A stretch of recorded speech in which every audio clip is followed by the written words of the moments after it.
Hello everyone, most welcome. I am going to discuss about the grammar does directed. यह grammar का part 3 है और आज हम क्वेश्चन 15 हल करने वाले हैं। यहाँ पर दो सेंटेंस दिए हुए, Sita does not sing, she does not dance. यहाँ पर यूजिंग नाइदर ना का प्रयोग करने के लिए कहा है। यहाँ पर देखिए पूरे सेंटेंस में हमें दो चीजें मिलने वाली है, एक तो डिफरेंट और दूसरी सेम। यहाँ पर सेम चीजें क्या दी हुई है, she does not, she does not. इस दोनों सेंटेंस में सीता डज नॉट लिखा हुआ है, सेकंड सेंटेंस में सी डज नॉट लिखा हुआ है। यहाँ पर क्या है, दोनों सेंटेंस सेम दिए हुए हैं। सीता के लिए यहाँ पर सी का इस्तेमाल हुआ है, डज नॉट दोनों सेंटेंस में सेम दिया हुआ है। मतलब कहने का मतलब ये है कि इन दोनों सेंटेंस में आगे वाला पार्ट सेम दिया हुआ है और बाद वाला जो पार्ट है वो डिफरेंट दिया हुआ है, सिंग और डांस। तो हमें इसमें यूजिंग नाइदर ना का इस्तेमाल करना है। तो जो सेंटेंस में डिफरेंट चीजें होती है, जैसे यहाँ पर सिंग और डांस दिया हुआ है, तो सिंग और डांस के बीच में नाइदर ना का इस्तेमाल करना है। जो सेंटेंस में सेम दिया है उसको एक ही बार लिखना है। सेंटेंस में जो सेम है वह सेंटेंस के प्रारंभ में भी हो सकता है या बाद में भी हो सकता है। जो डिफरेंट चीजें हैं वो सेंटेंस के प्रारंभ में या बाद में कहीं पर भी आ सकती है। यदि जो डिफरेंट वर्ड हैं ये सेंटेंस के बाद में आते हैं तो हमें नाइदर ना का प्रयोग बाद में करना है।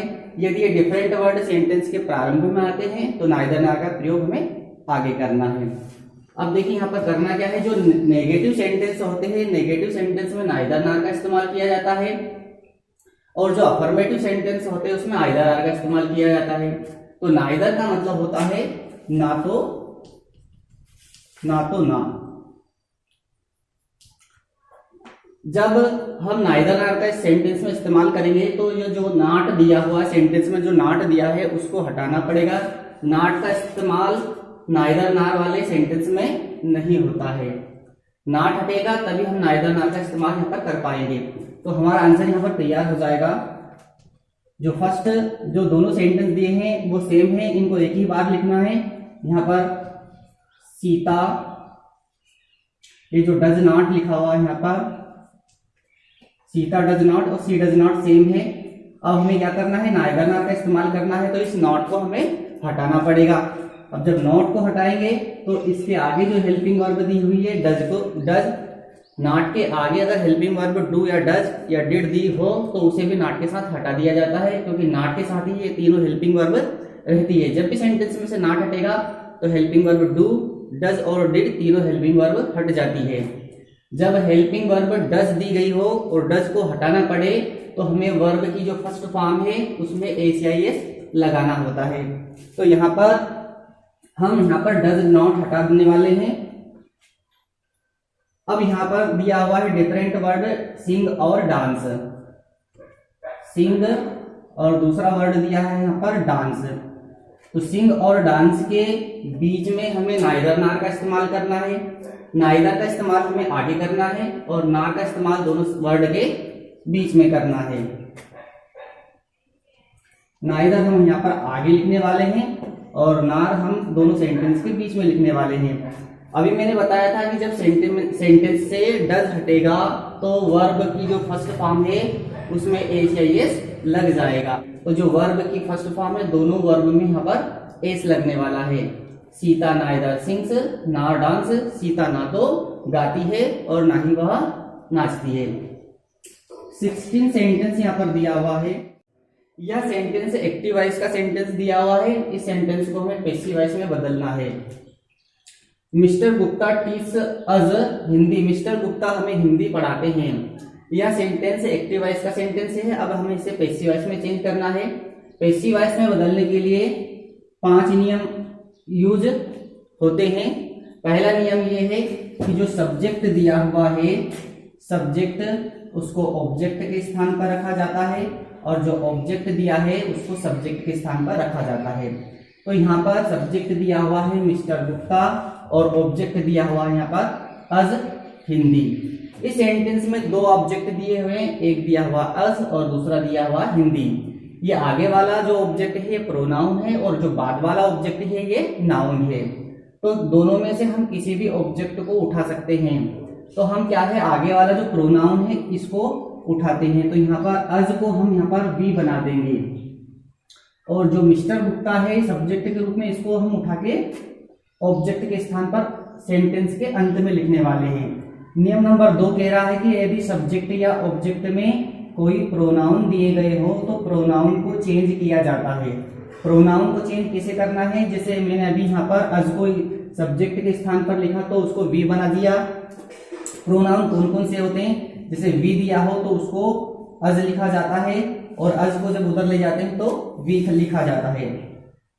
सब्जेक्ट यदि दे दिया हो तो ऑब्जेक्ट के स्थान पर उसको देम लिखा जाता है, और देम को जब सब्जेक्ट के स्थान पर ले जाना हो तो उसको दे लिखा जाता है।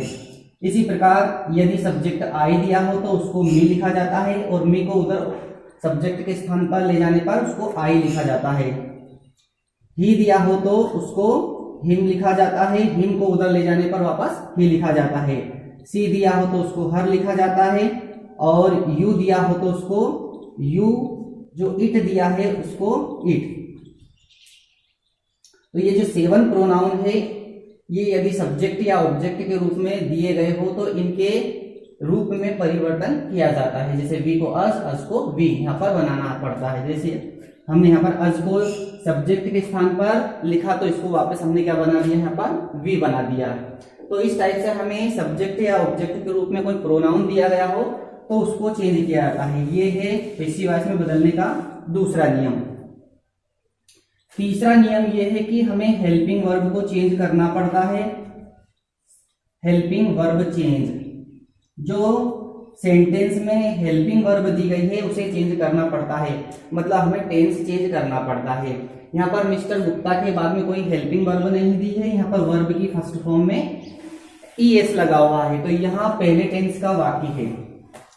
तो हमें देखिए हेल्पिंग वर्ब को किस टाइप से चेंज करना है। यदि पहले टेंस का वाक्य हो प्रेजेंट इंडेफिनिट का, तो हमें पैसिव वॉइस बनाते समय प्रेजेंट कंटीन्यूअस टेंस की हेल्पिंग वर्ब यूज करना है, उसके आगे वाले टेंस की हेल्पिंग वर्ब हमें यूज करना है। इसलिए टेंस के हमें पूरे क्रम याद होना चाहिए कि कौन से टेंस के बाद में कौन सा टेंस आता है। प्रेजेंट इंडेफिनिट टेंस के बाद में प्रेजेंट कंटीन्यूअस टेंस आता है, प्रेजेंट कंटीन्यूअस टेंस के बाद में प्रेजेंट परफेक्ट टेंस आता है, और प्रेजेंट परफेक्ट के बाद में प्रेजेंट परफेक्ट कंटीन्यूअस टेंस का इस्तेमाल होता है। तो हमें जिस टेंस का वाक्य दिया गया हो उस टेंस की हेल्पिंग वर्ब का इस्तेमाल नहीं करना है, बल्कि उसके आगे वाले टेंस की हेल्पिंग वर्ब इस्तेमाल करनी है। प्रेजेंट इंडेफिनिट टेंस का वाक्य होगा तो हम प्रेजेंट कंटीन्यूअस टेंस की हेल्पिंग वर्ब लगाएंगे। प्रेजेंट परफेक्ट टेंस का वाक्य होगा तो हम प्रेजेंट परफेक्ट कंटीन्यूअस टेंस की हेल्पिंग वर्ब लगाएंगे। पास्ट इंडेफिनिट टेंस का होगा तो हम पास्ट कंटीन्यूअस टेंस की हेल्पिंग वर्ब लगा देंगे, और पास्ट परफेक्ट टेंस का वाक्य होगा तो हम पास्ट परफेक्ट कंटीन्यूअस टेंस की हेल्पिंग वर्ब लगाने वाले हैं।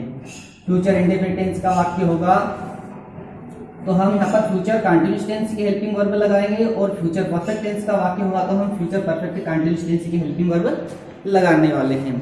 कहने का मतलब ये है कि जिस टेंस का वाक्य दिया हो उस टेंस की हेल्पिंग वर्ब इस्तेमाल ना करते हुए इसके आगे वाले टेंस की हेल्पिंग वर्ब इस्तेमाल करना है। दूसरा ये याद रखना है, यदि वर्ब की फर्स्ट फॉर्म में आईएनजी लगा हुआ मिले तो ऐसे टेंस में हमें बिंग का इस्तेमाल करना है। हेल्पिंग वर्ब के ठीक बाद बिंग का इस्तेमाल करना है। बाकी किसी भी टेंस में बिंग नहीं लगाना है, केवल आईएनजी लगा हुआ मिले वर्ब की फर्स्ट फॉर्म में तो उसमें बिंग का इस्तेमाल करना है। 2 टेंस आपको ऐसे मिलने वाले हैं। प्रेजेंट कंटीन्यूअस टेंस है, इसमें यदि प्रेजेंट कंटीन्यूअस टेंस का पैसिव वॉइस दिया हो तो प्रेजेंट कंटीन्यूअस टेंस की हेल्पिंग वर्ब इस्तेमाल करने वाले हैं, क्योंकि इस टेंस में हमें आईएनजी लगा हुआ मिलेगा, इसलिए हम इसमें बिंग का इस्तेमाल करेंगे। इसी प्रकार छठे टेंस का पैसिव वॉइस छठे टेंस में ही बनता है, इसमें भी आईएनजी का इस्तेमाल होता है, इसलिए इस टेंस में भी हम बिंग का इस्तेमाल करने वाले हैं। चौथा टेंस, 8वां टेंस, 10वां टेंस और जो 12वां टेंस है, ये 4 टेंस में पैसिव वॉइस नहीं बनता है।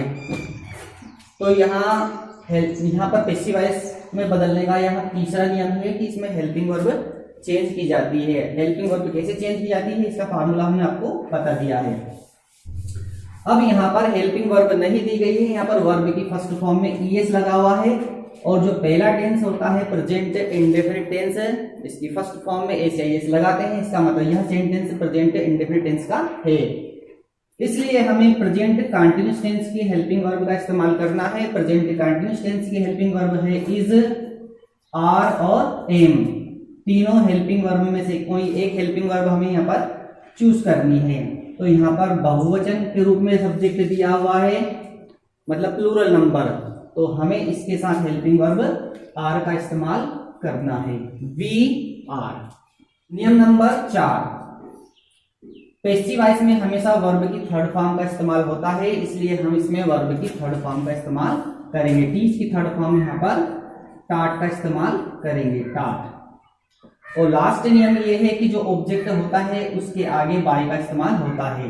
तो ऑब्जेक्ट क्या दिया हुआ है यहाँ पर, अज और हिंदी। तो अज को हम यहाँ पर मिस्टर गुप्ता के स्थान पर लिख चुके हैं, हम यहाँ पर हिंदी का इस्तेमाल करेंगे, हिंदी लिखेंगे। और जो मिस्टर गुप्ता सब्जेक्ट है उसको ऑब्जेक्ट के स्थान पर लिखेंगे। तो पहले हम बाय लगाएंगे और उसके बाद में हम मिस्टर गुप्ता लिखेंगे। जो नाम होता है सब्जेक्ट या ऑब्जेक्ट के रूप में, मतलब जो नाउन होता है उसको चेंज नहीं किया जाता, उसको सेम वैसा का वैसा ही लिखा जाता है। केवल सब्जेक्ट या ऑब्जेक्ट के रूप में केवल जो प्रोनाउन है उन्हें चेंज किया जाता है। तो हमारा यहाँ पर आंसर तैयार हो गया, we are taught Hindi by mister Gupta. 17 sentence यहाँ पर दिया हुआ है, यहाँ पर 2 सेंटेंस दिए हुए हैं। फर्स्ट सेंटेंस में यहाँ पर कहा है शी कांट अफोर्ड इट, वह अफोर्ड नहीं कर सकती है, वह इसे अफोर्ड नहीं कर सकती है। She wants to buy a car, वह कार खरीदना चाहती है। दोनों सेंटेंस को नॉन इन्फिनेटिव क्लास से हमें यहाँ पर कंबाइन करना है। एक होता है इन्फिनेटिव और एक होता है नॉन इन्फिनेटिव। इन्फिनेटिव का मतलब होता है जो वर्ब होती है उसके आगे अगर टू लिखा हो तो उसको इन्फिनेटिव बोलते हैं। बट इस सेंटेंस को जोड़ना है, हमें नॉन इन्फिनेटिव का इस्तेमाल करना है। तो नॉन इन्फिनेटिव का इस्तेमाल करने के लिए हमें दोनों सेंटेंस के बीच में आल्दो का इस्तेमाल यहाँ पर करना है। She can't afford it, Aldous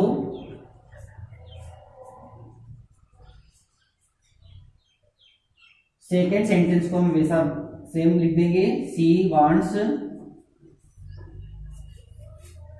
to buy a car.